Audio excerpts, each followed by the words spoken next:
வணக்கம், welcome to தமிழம்மா channel. இன்றைக்கி நாம் பீக்கங்காயில் கூட்டு எப்படி செய்யுதுன்னு பார்க்கலாம் வாங்க.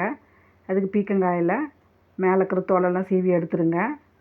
இந்த தோலில் ஒரு சட்னி செய்யலாம், அது ஒரு நாளைக்கு வீடியோ போடுறேங்க. சீவி எடுத்த காயெல்லாம் இப்படி குட்டி குட்டியாக கட் பண்ணி எடுத்துக்கோங்க. கூட்டுனால இப்படி பொடி பொடியாக தான் நறுக்கணும். சாம்பாருக்கெலாம் செய்கிறதா இருந்தால் கொஞ்சம் பெருசாக நறுக்கி எடுத்துக்கலாம். எல்லாம் கட் பண்ணியாச்சு.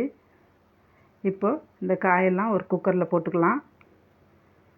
குக்கரில் போட்டுட்டு ஒரு பெரிய வெங்காயம், ஒரு தக்காளி, 3 பச்சை மிளகாய், 1/4 டீஸ்பூன் மஞ்சத்தூள், 1/4 கப்பு பாசிப்பயிறு, இதுக்கு தேவையான அளவு உப்பு, 1/2 டம்ளர் தண்ணி, இதெல்லாம் ஊற்றி ஒரு கலக்கோங்க.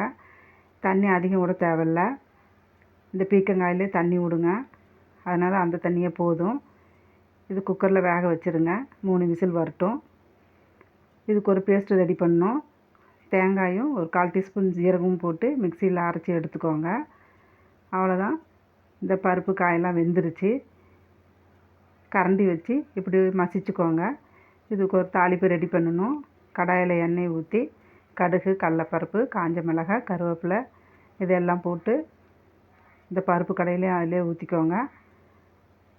ஊற்றிட்டு அரைச்சி வச்ச தேங்காய் விழுதையும் போட்டுக்கோங்க. அடுத்தது பெருங்காயத்தூள் கொஞ்சம் போட்டுக்கோங்க. எல்லாம் போட்டுட்டு ஒரு 2 நிமிஷம் கொதிக்க விட்டால் போதும். இது ரெடி ஆகிடும். அவ்வளோதான், ரெடி ஆகிடுச்சு. இது சப்பாத்திக்கும் சாதத்துக்கும் நல்லாயிருக்கும். இட்லி, தோசைக்கு எல்லாத்துக்குமே சாப்பிட்லாம்.